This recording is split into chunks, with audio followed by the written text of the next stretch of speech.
여러분들 제가 한 가지 그 예화를 나누기로 원하는데, 여러분들 화랑관창 얘기 아시죠? 네. 우리 어린이들도 알아요? 우리 화랑관창 무슨 전투에서 싸우다 죽었죠? 황산벌. 좋아요.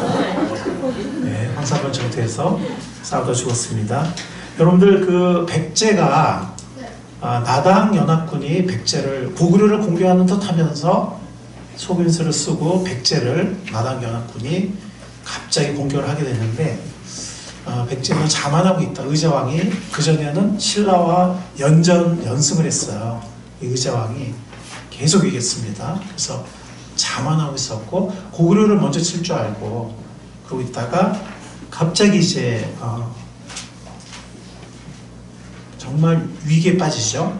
그때 계백장군이 기억나세요? 계백장군? 네. 5천 결사대를 뽑아서 황산벌 벌판에서 백제 군사수의 10배가 넘는 신라의 5만 대군을 맞아서 용감하게 싸웠습니다.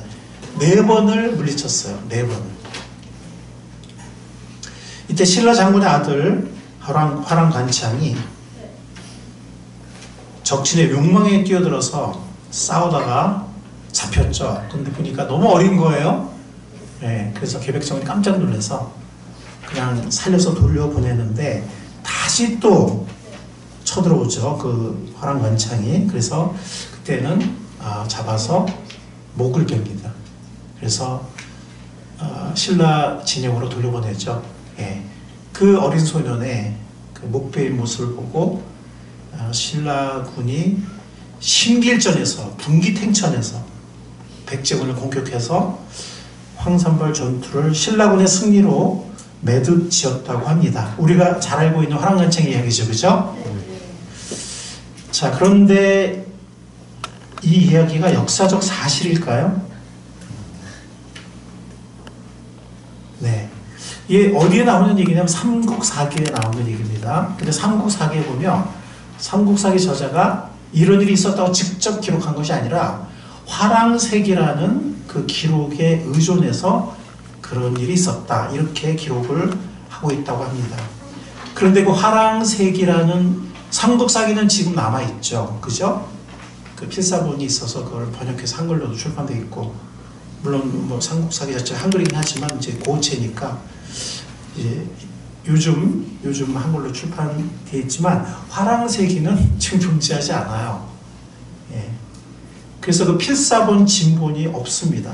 그런데 가장 최근에 박창화라는 분이 화랑세기 필사본 진본이라고 공개를 합니다. 근데 어떤 것을 필사한 것인지 그 원본을 밝히지는 않았어요. 그런데 그 내용이 여러 암각화라든지 금성문이라든지 다른 기록들의 내용과 대조를 해보면 너무 이상한 거예요. 화랑색이라는 그 필사본의 그 내용이. 그래서 위서일 가능성이 학자들 사이에 강하게 대두된다고 합니다.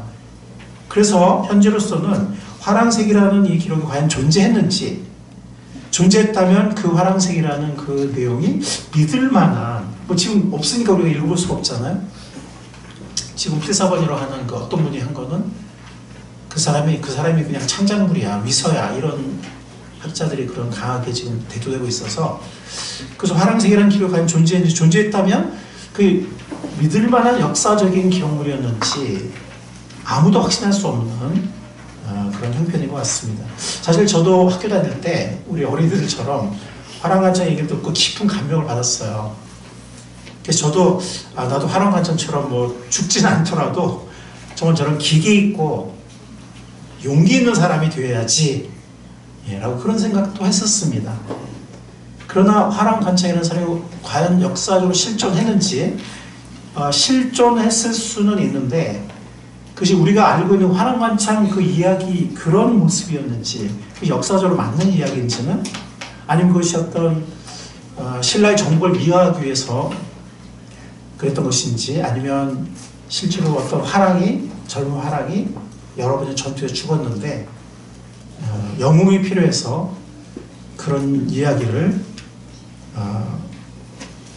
지어냈는지 알 수 없다고. 물론 역사적으로 맞을 수도 있어요. 예, 제가 뭐 반드시 아니라는 얘기는 아니지만 그걸 확증할 수 없는, 네, 그것이 가장 진실에 가까울지 모르겠습니다. 제가 왜 화랑한자 얘기를 하냐면, 이 화랑한자 얘기를 역사성을 정말 그 기록이라든지 파고들면은 이게 확실하지가 않거든요. 근데 우리 모두는 사실이라고 믿고 있죠. 네. 그런데 예수님의 부활은 얼마나 확실하냐. 우리가 화랑한창의 이야기를 사실로 믿는다면 뭐 사실일 수도 있어요. 근데 확신하기 좀 어렵다는 건데, 증거가 부족하다는 건데 사실일 수도 있죠. 네. 사실이어서 뭐 그런, 그렇지만 그럴진데 예수님의 부활은 얼마나 확실한 증거들이 있는 역사적인 증거가 너무나 확실한 사실이냐 하는 겁니다. 역사적 증거에 의해서, 예수님의 역사적인 부활은 역사적인 증거에 의해서 우리가 예수님의 역사적인 부활을 믿을 수 있습니다. 어떻게 믿을 수 있죠? 무슨 역사적 증거가 있죠? 네 가지 증거를 한번 우리가 보도록 하겠습니다. 첫 번째는 이 고린도전서 저자인 사도 바울의 변화예요. 이 여러분들 히브리서 같은 경우는 누가 썼는지 지금 확신을 못 하잖아요. 네.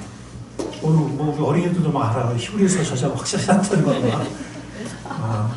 하긴 우리 저기 막 계시록을 읽는 어린아이들이 있습니다. 자,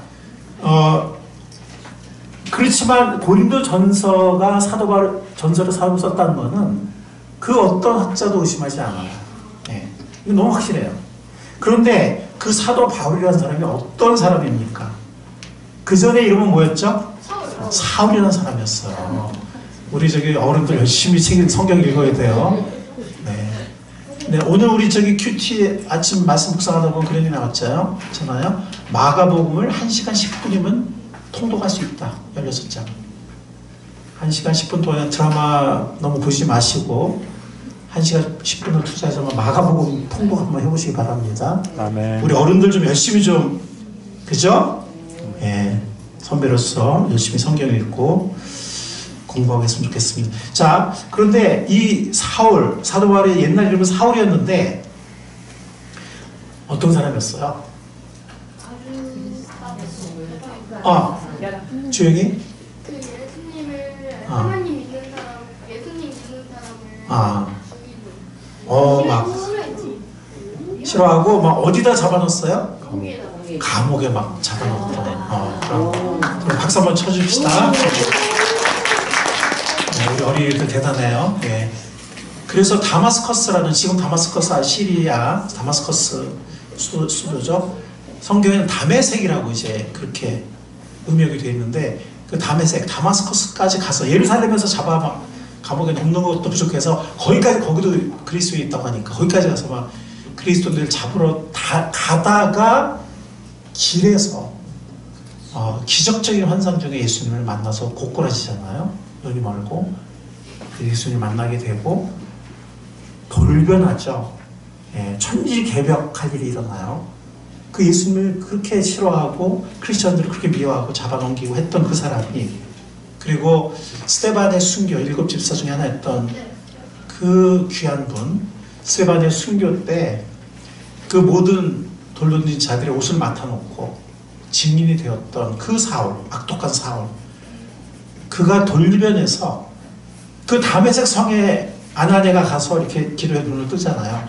거기서부터 예수님을 증거하기 시작해요.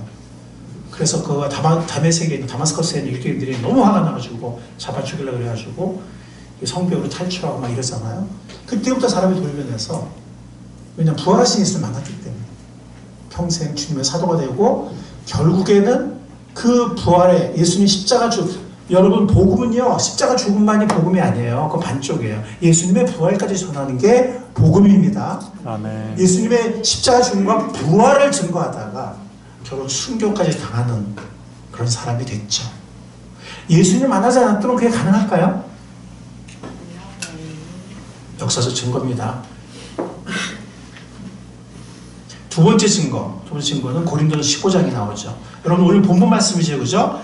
예, 본문 말씀 보면 15장 여러분 우리 읽었던 말씀이죠, 그죠? 그 3절부터 보면 어떤 말씀이 있어요? 무덤의 4절, 무덤 3절 하반절, 그리스도의 성경대로 우리 주를 죽으셨다는 것과 무덤에 묻히셨다는 것과 성경대로 사흘날에 다시 살아나셨다는 것, 이건 복음이죠. 예수님의 죽음과 부활. 근데 많은 증인들이 있어요. 게바가 누구예요? 게바가 누구예요? 베드로죠. 예, 베드로에게 나타나시고 다음에 12제자에게 나타나셨고 그 후에 한 번에 일시적으로 500명에게 나타나셨어요. 놀라운 일이죠. 근데 놀라운 건 뭐냐면 그 가운데 더러는 세상을 떠났지만 보세요. 이 베드로에게 나타나셨고 12제자에게 나타나셨고 그 다음에는 일시 500명에 나타나셨는데 예수님의 부활은 기원 후 AD 30년대 초예요. 30년대 초, 30년, 32년 사이인데 고린도전서가 언제 기록이 되냐면 많은 학자들이 기원 후 54년 혹은 55년 뭐 봄이나 54년, 55년 그 정도로 봅니다. 그러면 한 22년 정도 지난 거예요. 이 놀라운 사건이 있은 다음에 22년이 흘렀을 때 그게 고린도전서를 사도 바울이 기록했던 때예요. 그때 일부는 죽었다 그랬어요. 이거 나오잖아요. 예. 더러는 세상을 떠났지만 대다수는 어떻게 됐다고요? 대다수는 지금도 살아있다. 고린도전서를 기록한 이 놀라운 사건이 지난 22년 후에 고린도전서를 사도 바울이 기록할 때 이 500명 중에 일부는 죽었지만 대다수는 아직도 살아있다. 아멘. 예, 그리고 예수님의 친동생, 사실 이 친동생 가족이 제일 믿기 힘들어요. 네? 그렇죠. 어렸을 때 코 흘리면서 같이 컸잖아요. 그죠? 예수님은 친동생 야고보에게 나타나셨고 그리고 모든 사도들, 여기서 말하는 사도들은 예수님의 죽으심과 부활을 증거한 12제자 이상의 사도들을 말하는 것 같습니다. 그렇게 학자들이 보고 있어요. 그리고 마지막에는 누구한테 나타났다 그랬죠? 마지막에는 핍박자 사울, 나중에 사도가 된 바울에게 부활하신 예수님이 직접 나타나셨어요. 그래서 그 사도 바울이 이 고린도전서를 부활 22년 후에 고린도전서를 지금 기록하고 있는 것입니다. 여러분, 그리고 이 대부분의 사람들이 나중에 어떻게 되죠? 12사도들 대부분이 사도 요한을 빼고서는 대부분 사람들 어떻게 되죠? 순교를 해요. 이 사람들이 어떤 사람들인데 예수님 십자가에 달릴 때 다 도망친 사람들이에요. 예수님이 부활하신 후에도 그걸 못 믿고 여자들 믿고 간 건 아니지만은 시신을 이렇게 닦아드리기 위해서 이제 갔었는데 부활을 믿은 사람이 없었어요. 그래서 여자들이 갔다가 그 중에 막달라 마리아 예수를 만났는데 여러분들 지리자들은 가지도 않아요. 부활을 믿지 않아요. 다 숨어 있었어요. 나도 예수님처럼 잘못하면은 잡혀서 감옥에 갇히거나 아니면 잘못하면 죽을 수도 있겠다. 다 숨어 있었어요. 그랬던 것만은 다 도망치고 숨어있던 이 12사도가 요한은 예수님이 유배가게 해서 거기서 계시록을 쓰게 하시죠. 사명이 있었어요. 그래서 순교당하지 않고 반모섬에서 죽었지만 나머지는 다 뭐하죠? 순교합니다.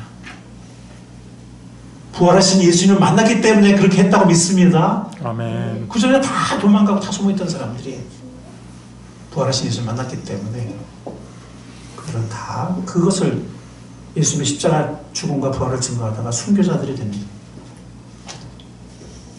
여러분, 이거보다 더 확실한 역사적 증거는 없습니다. 만약 우리가 이렇게 확실한 수많은 증인들과 역사적 기록을 믿지 못하면 역사 속에 우리가 믿을 건 아무도 없어요. 이거보다 더 강력한 증거가 있을 수가 없습니다. 이 불시에 일시에 500명에 나타나셨던 이 사건은 사건 후 22년 후까지도 아직까지도 수많은 목격자들이 생존해 있었습니다. 사도 바울이 그것을 증거하고 있습니다. 그리고 자신에게는 나타나셨다고 하면서 이 고린도 전서를 기록하고 있는 것입니다. 역사 증거 세 번째. 자, 복음서도 예수님의 부활을 증거할까요, 안 할까요? 증거합니다. 마태복음, 마가복음, 요한복음을 보면 예수님의 부활에 대한 기사가 나옵니다. 그런데 아까 고린도 15장에는 여자가 안 나오잖아요. 나오긴 나오는데 500명 중에 형제자매 섞여서 나오죠. 그렇죠? 개인적으로 말할 때는 여자가 나오지 않아요. 왜 그렇습니까? 여자 굳이 말하지 않아도 증인들이 많거든. 근데 고대에는 여자들의 증거를 다 믿지 않았어요. 그리고 어디 가서 어떤 여자가 이렇게 말했다라는 거, 어떤 여자가 이렇게 봤다 그러면은 공식적으로 재판적인 아니면 어떤 공식의 자리에서 잘 증거로 채택하지 않았어요. 우리 자매님들 요즘 세대에 사는 것을 감사하시기 바랍니다. 그게 옳다는 게 아니에요. 옛날에 문화가 됐다는 거예요. 옛날에. 그래서 여러분들 5,000명이 뭐 빵을 먹었다, 떡을 먹었다 할 때 여자 셌어요, 안 셌어요? 안 셌어요. 여러분들 요즘에는 여러분들 요즘 시대에 자매님들 사시는 걸 감사하시기 바랍니다. 자, 그런데 복음서에 보면 세 군데에서나 직접적으로 두 군데인데 어쨌든 부활한 예수님을 만난 최초의 사람이 누구라고 기록되어 있죠? 사실 어떤 사람들은 뭐 이런 자유주의 신학자들이나 안 믿는 사람들이나 그런 사람들 보면 예수님의 이 부활에 대한 기록이 후대에 첨가된 거다. 후대 기독교에 의해서. 그리고 후대 그리스도인이 쓴 거다. 이렇게 주장하는 사람도 있어요. 물론 뭐 대부분의 신학자들이 받아들이지는 않지만 일부 그런 사람들이 있다는 건데 그게 말이 안 되는 게 그렇다면 부활을 한 예수님을 처음 만난 사람으로 여인을 기록하겠어요? 그러겠어요? 안 그러겠어요? 근데 우리는 이게 잘 이해가 안 가지만 옛날 사람들은 너무나 잘 알거든. 여인을 내세우면 이게 신빙성이 떨어진다는 걸 고대 그 당시 사람들 너무 잘 알고 있었어요. 근데 예수님 부활을 처음 만난 사람이 후대 기독교가 나중에 추가해서 부록처럼 이렇게 붙였다고 하면은 물론 그걸 믿는 신학자들은 요즘 거의 없지만 일부 사람들이 그런 사람들이 있는데 그건 미쳤다고 여인이 예수님을 처음 만났다고 그렇게 추가를 하겠어요? 예수님은 역사적으로 부활하셨습니다. 이건 역사적으로 확실한 기록입니다. 마지막 네 번째 역사적 증거는 뭐라고요? 빈 무덤이에요. 왜 빈 무덤이 역사적 증거냐? 사실 뭐 누가 시신을 도둑질할 수도 있잖아요. 그래 안 그래요? 그쵸? 아 그래 안 그래요? 그럴 수도 있잖아요. 그럼 무덤 비어 있잖아. 만약 누가 도둑질 해갔으면 그죠? 근데 그럴 수가 없죠. 왜 그럴 수가 없죠? 예수님은 살아계실 때 자신이 고난 받으실 것을 여러 차례 예고하셨어요. 근데 그것만 예고하셨어요? 그 다음에 뭘 예고하셨죠? 3일 후에 인자가 사람들의 손에 팔리워서 고난받고 죽는다는 것과 그 다음에 3일 후에 뭐 할 것을? 부활하실 것을 여러 차례 예고하셨어요. 그리고 바리새인들과 사두개인들과 종교지들도 알아요, 몰라요? 알아요. 그래서 예수님이 십자가에 죽었을 때 그 시신을 돌무덤에 이제 아리마다 요셉이 넣었잖아요. 허락하잖아요. 그러나 어떻게 했죠? 로마 병사들을 보내서 단단히 지키게 해요. 그 당시 로마 병사들은 전 세계에서 가장 강력한 군인들이죠. 그죠? 예. 아니 지금 제자들 다 부활 미치다고 다 숨어서 도망. 누가 감히 로마 병 지키는데 와서 무덤을 훔쳐간다는 거예요. 말이 안 되죠, 그죠? 근데 로마 병사들이 거의 버젓이 있는데 어떻게 예수님 부활하셔서 나오셨죠? 초자연적으로 뭐가 있었어요? 돌이 어떻게 굴러갔어요? 큰일 났다. 큰일 났어. 어떻게 올라갔어요? 그냥 굴러갔어요? 천사들이 굴러갔어. 천사들 힘이 세니까. 네, 우리 참 성경 좀 열심히 좀 읽읍시다. 네. 큰 지진이 일어났죠. 네, 초자연적인 역사가 있었으면 하나님께서 큰 지진을 일으키셔서 돌을 굴리시고 천사가 나타나기도 해요. 나타나요. 그래서 로마 병사들이 그런 큰 지진이 일어난 것과 천사가 나타나고 보고서 혼미백산에 도망가고, 그리고 예수님은 부활한 영광의 몸으로 무덤에서 나오시죠. 그래서 무덤이 비게 된 것입니다. 아멘. 부활을 증거하는 것이 될 수 있기를 바랍니다. 아멘. 만약 어떤 사람이 만약에 부활의 증거가 뭐냐고 묻는 사람이 있다면, 예수님 정말 부활했냐 그러면은 이 네 가지 증거를 가지고 부활을 증거할 수 있는 우리가 될 수 있기를 바랍니다. 아멘. 물론 우리는 부활을 믿습니다. 아멘. 왜냐면 왜냐면 우리 구원의 진리가 너무나 분명하니까, 우리가 구원받은 사람들이고 구원의 진리가 너무나 분명하니까 예수님의 부활도 믿습니다. 우리는 하나님의 이 성경 말씀, 하나님의 말씀을 믿으니까 하나님의 말씀이 부활을 증거하니까 우리가 부활을 믿습니다. 아멘. 근데 세상 사람들은 안 믿잖아요, 그죠? 또 구원받기 전에 어떤 사람들은 아직 믿기 전이잖아요. 근데 누군가 만약에 부활의 증거를 물어본다면, 예수님의 부활에 대해서 물어본다면, 우리가 네 가지 확실한 증거를 증언할 수 있는 우리들이 될 수 있기를 바랍니다. 아멘. 여러분, 가능하면 이 영상을 다시 한번 보시고 여러분들이 안 보고도 이렇게 증거할 수 있도록 한번 이렇게 연습하면 좋겠습니다. 우리의 변화된 삶으로 증거하면 더 좋겠어요, 그죠? 어떻게? 부활을 사모하는 삶으로. 아멘. 아멘. 그래서 우리는 부활의 첫 열매인 예수님을 바라보면서 우리는 부활의 소망을 품고 살 수 있습니다. 예수님의 부활은 부활의 뭐라고요? 예수님의 부활은 부활의 첫 열매. 첫 열매입니다. 첫 열매가 있다는 얘기는 그 다음에 계속 열매가 있다는 얘기가 없다는 얘기예요. 있다는 얘기죠. 부활의 첫 열매 예수님이 부활하셨기 때문에 우리도 곧 부활하게 됩니다. 아멘. 복된 소식을 전해드립니다. 우리도 곧 부활하게 됩니다. 아멘. 자, 그러면 부활의 몸은 어떤 몸일까요?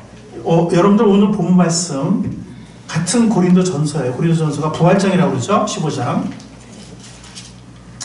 자, 42절부터 44절을 여러분과 제가 교독 한번 해보겠습니다. 고린도 15장은 그냥 여러분들이 책갈피를 해놓으세요. 15장 42절 제가 먼저 읽습니다. 죽은 사람들의 부활도 이와 같습니다. 썩을 것으로 심는데 썩지 않을 것으로 살아납니다. 비천한 것으로 심는데 영광스러운 것으로 살아납니다. 약한 것으로 심는데 강한 것으로 살아납니다. 44절 몸을 심는데 신령한 몸으로 살아납니다. 자연적인 몸이 있으면 신령한 몸도 있습니다. 여기 보면 죽지 않는 몸이라고 그랬거든요. 또 49절에 보면은 하늘에 속한 그분의 형상을 입는다라고 49절에서 말하고 있죠. 하늘에 속한 주님의 형상을 입게 되는 것이다라고 말하고 있고, 52절부터 보면은 자 52절, 53절 합독하겠습니다. 시작. 마지막 나팔이 울릴 때 눈 깜짝할 사이에 호련히 그렇게 될 것입니다. 나팔 소리가 나면 죽은 사람은 썩어 없어지지 않은 몸으로 되살아나고 우리도 변화할 것입니다. 썩을 몸이 썩지 않을 것을 유려하고 죽을 몸이 죽지 않을 것을 유려합니다. 자, 죽지 않을 몸이에요. 썩지 않을 몸이에요. 약한 몸입니까? 아니에요. 강한 몸이에요. 네. 즉, 우리가 자꾸 이게 늙잖아요. 그죠? 몸이 옛날 같지 않죠. 그죠? 네. 저번에 도서관에서 보니까 그 6학년에 올라가는 여자아이가 한숨 푹 쉬면서 저도 이제 늙은 것 같아요. 그러더라고요. 그래서 내가 딱 뻔한데 때려주려고 참았는데. 네. 그러나 부활의 몸은요, 늙지도 않고 병에 걸리지도 않습니다. 온전히 건강한 몸이에요. 젊지만 완숙한 성인의 특징을 그대로 소유하고 있는 몸이에요. 그리고 온전한 힘을 가진, 능력을 가진 강한 몸입니다. 아멘. 아멘. 그런 몸을 입기를 소원합니다. 그리고 영광스러운 몸이에요. 육체적으로 있잖아요. 매력과 미를 소유한 몸이에요. 멋있는 거죠. 우리 자매들은 정말 아름답고, 예, 우리 형제들은 멋있는 그런 몸입니다. 그리고 영광스럽게 보일 거예요. 왜? 광채가 나는. 변화산상 예수님 모습 광채가 나는 얼굴이었습니다. 시내산에서 율법을 받은 모세의 얼굴에서 뭐가 났죠? 광채가 났어요. 예, 의인들은 해같이 빛난다고 그랬어요. 종말에, 마지막 날에, 복음서에, 마태복음에. 뿐만이 아니라 육적인 몸이 아니라 영적인 몸이, 영광스러운 몸과 영적인 몸은 살짝 다른데, 물론 이제 같은 몸이긴 하지만 묘사가 살짝 다른데, 비천한 몸이 아니고 영적인 몸, 영의 몸이에요. 즉 성령의 성품과 활동이 일치하는 주님의 성품을 닮은 그런 몸이에요. 그래서 아까 49절을 보면 하늘에 계신 분, 주님의 형상을 우리가 입는다 이렇게 표현했습니다. 유혹받는 몸이 아니에요. 우리는 날마다 유혹받죠, 그죠? 때론 유혹에 넘어가기도 합니다. 구원받은 사람을 할지라도. 이 유혹받는 몸, 비천한 몸, 공고한 몸이 아니에요. 하나님의 성품을 입는 몸입니다. 아멘. 현재의 모습과 약간의 연속성이 있어요. 왜냐하면 부활하신 예수님을 제자들이 알아봤어요? 뭘로 봤어요? 알아봤습니다. 예. 연속성이 어느 정도 있지만 지금과는 완전히 다른, 모습은 알아볼 수 있지만 빛나는 주님의 형상을 입은, 약하지 않은 강한, 비천하고 공고한 것이 아니라 영광의 몸을 입게 됩니다. 여러분들 부활을 사모하십니까? 아멘. 얼마나 사모하십니까? 정말 고대하고 간절히 사모하는 우리가 될 수 있기를 바랍니다. 아멘. 여러분들이 이 세상 돈을 사모하십니까? 네, 저희 아내는 돈 갖다 좀 너무 좋아하더라고요. 네, 남편이 오는 것보다 돈 봉투 오는 걸 더 좋아하는 것 같아요. 네, 저는 그러진 않겠죠. 야, 이 세상이 주는 돈, 이 세상이 주는 쾌락과 돈이 주는 안락과 쾌락, 과연 얼마나 우리를 만족시키고 얼마나 우리를 행복하게 할까요? 그 많은 돈을 가진 부자들 보면, 연예인들 보면 우리는 없어서, 아니 부족해서 막 더 원한다고 하지만 정말 주체할 수 없을 정도로 많이 가진 연예인들이나 뭐 재벌들이나 부자들 보면, 재벌 2세대 3세대 보면 술과 성적인 쾌락과 마약의 쾌락을 추구하는 그런 모습을 볼 수가 있어요. 결국은 만족하지 못하죠. 행복하지 못합니다. 빅뱅의 승리처럼. 좋은 차나 좋은 집 얼마나 우리를 행복하게 할까요? 제가 서울대학교 붙었을 때 한 달 행복했거든요. 네, 좋은 차를 타도 그게 행복이 지속되는 게 아니에요. 우리에게 행복감과 만족감 일시적으로 주지만 그 행복감이 얼마 지속하지 못합니다. 왜? 우리가 이렇게 유혹에 빠지는 존재고 이기적인 존재고 서로 사랑하지 못하는 존재고 죄 짓는 존재고 늙고 병드는 존재인데, 이런 차나 집이나 뭐 직장 이런 것들이 우리에게 얼마나 행복을 주며 그 행복이 얼마나 지속하겠습니까? 지속하지 못한 행복은 가짜 행복입니다. 우리가 그렇게 끔찍하게 사랑하고 생각하는 우리 자녀들이 과연 우리를 얼마나 행복하게 할까요? 어릴 때 우리에게 기쁨을 준 게 다라고 그러잖아요. 그죠? 정말 어릴 때 주는 기쁨이 평생 주는 기쁨 다 준 거라고 그러잖아요. 그 아이들이 결혼하고 나서도 우리 마음을 흡족하게 하고 우리를 기쁘고 행복하게 할까요? 너무 그렇게 신기루를 갖지 마시기 바랍니다. 우리는 하나님께서 우리에게 자녀라는 귀한 선물을 맡기셨기 때문에, 잠시 맡기셨기 때문에, 그리고 우리가 그들을 사랑하기 때문에 조건 없이 사랑하고 섬기고 돕는 것이지, 그 자녀들이 컸을 때, 그리고 결혼했을 때, 아이를 낳았을 때, 나중에 그 성이 되었을 때 우리가 무언가를 보상으로 바란다면 우리는 낙심하거나 실망하거나 심지어 상처를 받기 쉽습니다. 그럴 가능성이 무척 농후합니다. 여러분, 우리 몸은 죄를 짓고 우리 몸은 이기적이고 우리 몸은 우리를 속입니다. 우리 몸에는 죄의 본성이 아직도 거하고 있습니다. 부활하기 전에는요, 우리 몸은 늙고 병듭니다. 우리 몸은 곧 죽습니다. 흙으로 돌아갑니다. 제가 이렇게 말씀드리라고 해서 그러면 이 세상 그러면 아무 소용없구나 그냥 다 때려쳐 그냥 그런 얘기가 아니고 하나님 주신 모든 것들을 우리가 매 순간 감사하면서 사시기 바랍니다. 아멘. 잘 누리시기 바랍니다. 아멘. 제가 말씀드린 포인트는 우리가 일상생활에 뭐 행복이 전혀 없고 뭐 아무것도 아닌 그런 의미가 아니라 그런 것들이 우리를 영원히 온전히 만족시키거나 행복하게 할 수는 없다는 것입니다. 주님의 다시 오심과 우리의 부활을 더 간절히 사모하는 산 소망으로 사모하는 우리가 될 수 있기를 바랍니다. 아멘. 우리의 소망이 어디 있습니까? 돈입니까? 쾌락입니까? 자녀입니까? 물론 감사하죠. 기쁨을 주죠. 행복을 주기도 하죠. 그러나 우리의 영원한 소망은, 진정한 소망은 영원히 우리를 사랑하시고 변치 않으신 진실하신 그리고 부활하신 영광의 주님께 있습니다. 아멘. 그리고 우리가 그 주님의 몸을 입게 될 부활의 영광에 있습니다. 아멘. 시편 73편 23절부터 25절 한번 읽겠습니다. 시편 73편 좀 줄 치시면 좋겠어요. 시편 73편 23절에서 25절 아삽이라는 시인이 이렇게 인생을 쭉 돌이켜보면서 이런 고백을 합니다. 우리의 고백이 될 수 있길 바랍니다. 시편 73편 23절부터 28절까지 교독하겠습니다. 23절 저부터 읽겠습니다. 그러나 나는 늘 주님과 함께 있으므로 주님께서 내 오른손을 붙잡아 주십니다.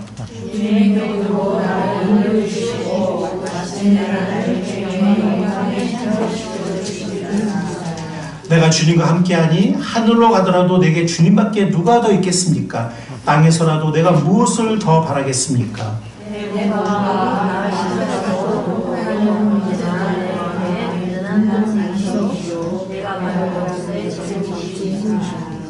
주님을 멀리하는 사람은 망할 것입니다. 주님 앞에서 정죄를 벌이는 사람은 주님께서 멸하실 것입니다.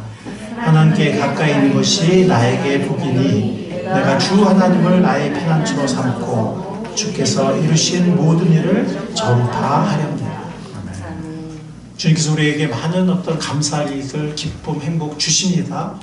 그러나 무엇보다 진정한 영원한 소망이 되시는 사랑의 주님과 우리의 부활에서 주님과 영원한 사랑의 교제를 나누고 우리 서로 사랑의 교제를 나눌 그 부활의 영광을 사모하는 그날을 사모하는 우리 모두가 될 수 있기를 바랍니다. 아멘. 언제 그러면 우리가 부활의 몸을 입게 될까요? 오늘 제가 아까 책갈 패널이라고 했죠. 고린도전서 15장 부활장인 고린도전서 15장 51절과 52절을 아까 우리가 52절은 읽었어요. 네. 자, 51절 제가 읽고 52절 여러분들이 다시 읽겠습니다.